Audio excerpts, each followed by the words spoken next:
में जो है आप लोगों के साथ खड़े रहते हैं, वैसे व्यक्तियों को चुनो और उन लोगों को राजनीति के अंदर हिस्सेदार बनाओ ताकि वे आप लोगों की जो समस्याएं हैं उनको दुरुस्त किया जा सके। प्रदेश के अंदर नेता हैं वो सिर्फ और सिर्फ एक दूसरे के ऊपर छीटाकशी करने का काम कर रहे हैं।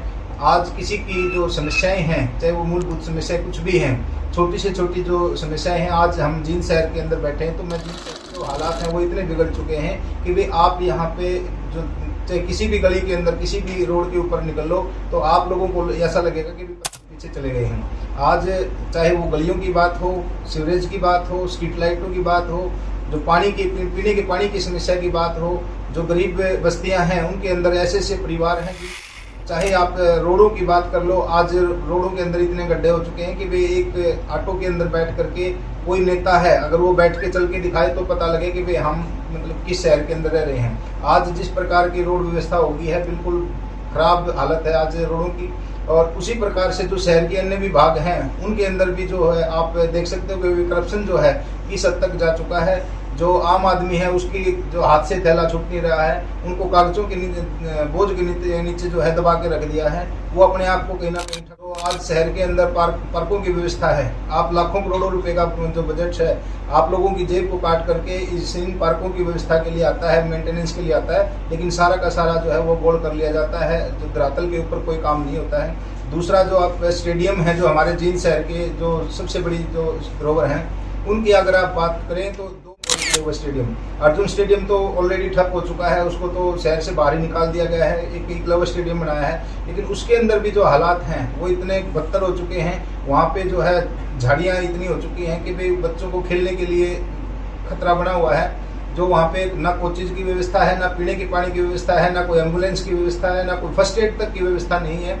जो ग्राउंड है वो डॉक्यूमेंट्स के अंदर तो सिंथेटिक ग्राउंड है, वहाँ पे जो पास हो रहा है, करोड़ों रुपए का जो ग्रांट है उसके ऊपर आया हुआ है, लेकिन धरातल के ऊपर अगर वहाँ देखो तो धूल उड़ रही है, वहाँ पे कोई ग्राउंड नहीं है, कोई व्यवस्था नहीं है। जो आने जाने का जो रास्ता है वो सारा का सारा टूटा फूटा पड़ा है। इतनी मतलब करोड़ों रुपए की लाइट वहाँ पे लगाई गई थी, लेकिन सारी की सारी ठप पड़ी है, कोई मेंटेनेंस नहीं है।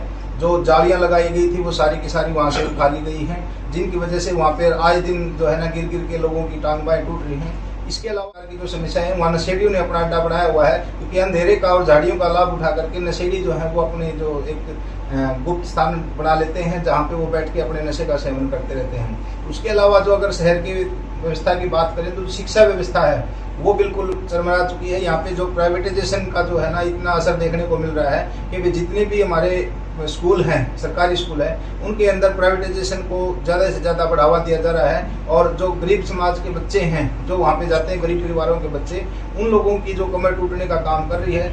ये जो बच्चे हैं वो हमारे देश का भविष्य है, लेकिन उनको भविष्य को अंधकार में डालने का काम किया जा रहा है, क्योंकि जो फीस है वो फीस जो गरीब परिवार हैं वो पे नहीं कर पाते हैं। अगर उनके पास इतनी फीस होती तो प्राइवेट स्कूलों में भी अपने बच्चों को पढ़ा सकते थे, लेकिन प्राइवेट स्कूलों से भी ज़्यादा फीस जो है आज सरकारी स्कूलों के अंदर लेने का काम किया जा रहा है, जो कि बहुत ही निंदनीय है। इस प्रकार तो हमारे जो देश का भविष्य है वो पनपने से पहले ही कहीं ना कहीं कुचल दिया जा रहा है, हम इसकी बड़ी निंदा करते हैं। उसके अलावा जो अगर हॉस्पिटल की व्यवस्था करें, हॉस्पिटल के अंदर हज़ारों की जो ओपीडी आज हो रही है, लेकिन वहाँ पे ओपीडी सिर्फ और सिर्फ ओपीडी होती है, उसके अलावा जो है ट्रीटमेंट जो किसी भी प्रकार का ट्रीटमेंट नहीं है। सिर्फ फर्स्ट एड किया जाता है और उसके अलावा सिर्फ और इसको ना रेफर हाउस बना दिया गया है। यहाँ पे हर प्रकार के जो भी मरीज आते हैं, चाहे वो किसी भी प्रकार का है, उसको आगे सरकाने का काम करते हैं। यहाँ किसी प्रकार का कोई ट्रीटमेंट नहीं होता है, ना ही कोई टेस्टिंग लैब जो बनाई गई है उनके अंदर किसी प्रकार के टेस्ट होते हैं। बड़े टेस्टों के लिए अगर की बात की जाए तो सारे के सारे जो है उनको बाहर से करवाने पड़ते हैं। अल्ट्रासाउंड मशीन नहीं है, जो सीटी स्कैन मशीन है वो सब ठप पड़ी हैं।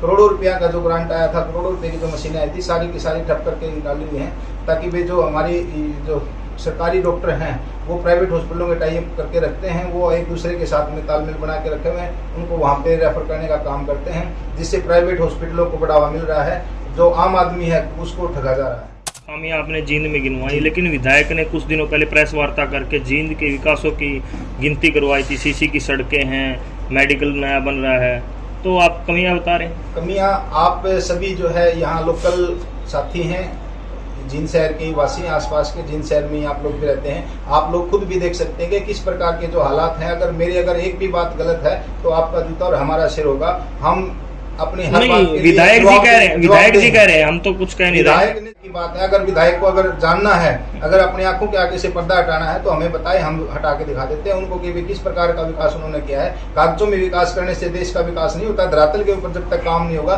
तब तक विकास नहीं हो सकता। आज जिस प्रकार का माहौल उन्होंने शहर का कर दिया है, आज एक वो कहावत है कि भाई उजड़ी रियासत का राजा, हमारा जो विधायक है वो उजड़ी रियासत का राजा बन चुका है। उसको जो इस जिन शहर को जिस प्रकार से उसने उजाड़ के रख दिया है, ये आने वाले समय में उसको भुगतना पड़ेगा और उसका जवाब देना पड़ेगा। जनता उससे जवाब मांगेगी और जल्द ही मांगेगी। वो तो कह रहे हैं हाईवे निकले हैं, हाईवे निकले हैं तो अपनी जेब से नहीं निकाले, हाईवे जो है कॉन्ट्रैक्टर ने निकाले हैं। कॉन्ट्रैक्ट जो है वो व्हीकल जब भी परचेज होता है, जब भी मतलब कोई भी सेल परचेज होती है, उससे टैक्स लिया जाता है। जो रोड के ऊपर चलते हैं तो टैक्स के रूप में जो है ना वो लोगों की जेब काटी जा रही है। उनकी जेब काट काट के जो वो कॉन्ट्रैक्टर हैं वो उनसे पैसा वसूल कर रहे हैं। इसमें सरकार का कोई लेना देना नहीं है, सरकार ने सिर्फ मंजूरी दी है, उसके अलावा उनका कोई हाथ नहीं है। विधायक ने एक बात और कही, जैसे शहर के मुख्य मार्ग है उन पे चौक चौराहे अच्छे अच्छे बनाए, जैसे परशुराम चौक है या पटियाला चौक पे भी बनाया। ये जो बात है ये भी आपकी मैं इसका जवाब देता हूँ। जींद शहर के अंदर जो सैकड़ों जो चौक हैं वो पास हुए पड़े हैं। जो गुरु रविदास चौक है उसको भी मंजूरी मिल चुकी है, गुरु वाल्मीकि चौक है वो भी बनना है।